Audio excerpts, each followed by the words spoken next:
I'm in 0810 Distance Link, and we're talking about the Distance Link tool in Duik.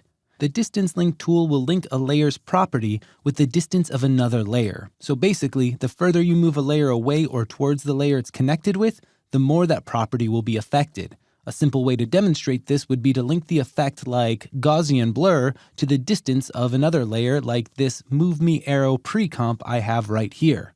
So let's go ahead and do that. I'm going to go up to Layer, New, and create a new adjustment layer. I'm going to go ahead and click on this layer and hit return and rename it to blur layer.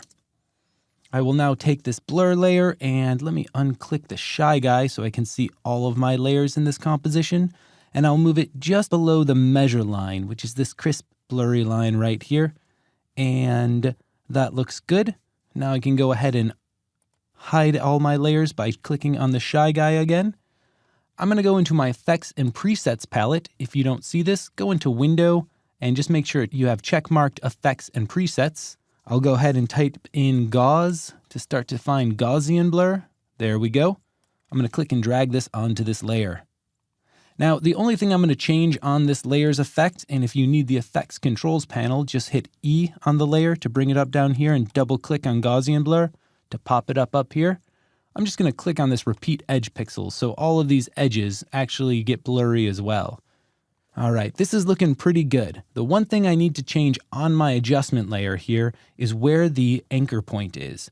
Because with the distance link, the distance between two layers is measured based on how far or close anchor points are. So I want to start this out so my adjustment layer has an anchor point right almost exactly on top of this Move Me layer's anchor point, so it's not affected very much at all. I'll click on my blur layer, I'll hit Y to bring up my anchor point or pan behind tool, and I'll click and I'll drag this just over here. Now let me compare by clicking the Move Me arrow. Oh yeah, they're pretty much right on top of each other. Let me hit V to go back to my selection tool. Now I can start to do what I need to do to make the distance link work.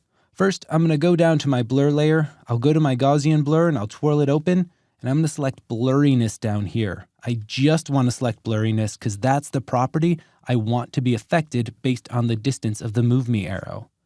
I'm going to hold down Command on my keyboard, click on the Move Me arrow pre-comp, and now I'm going to go over to Distance Link in my Duik window, and I'm going to press it. Right off the bat, we can see that the blurriness down here is now red. If we twirl it open, we'll see Duik Distance Link there, and there's a big old expression down there for it. Awesome. So I'm going to click off of this layer to make sure that the only layer I have selected is my Move Me arrow.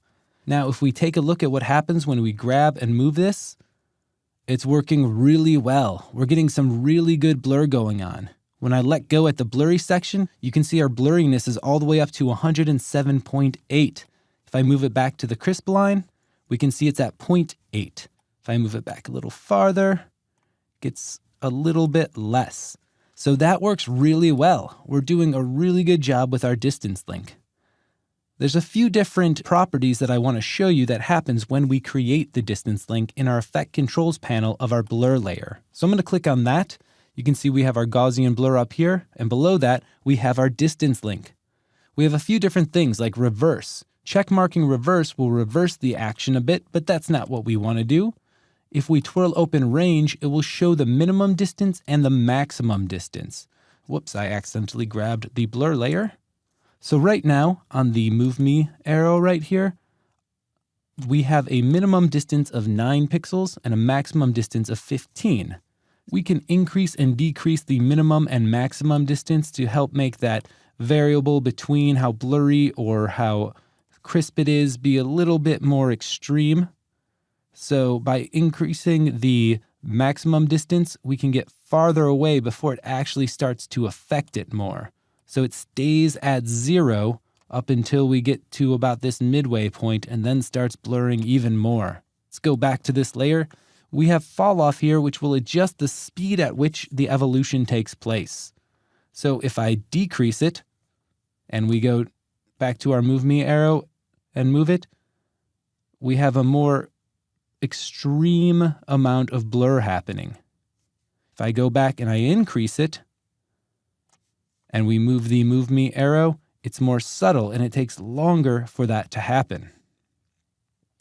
Another use for distance link might be to create a controller that affects multiple properties in a scene you might be changing, whether it's color, saturation, blurriness, or any number of values. You can create any number of adjustments that can be changed by the placement of a single null object or any other layer without having to keyframe each and every effect value. So by linking a lot of different effects to a single layer, you have control over an entire scene and many effects and how extreme those effects are. It's a very helpful and very useful tool.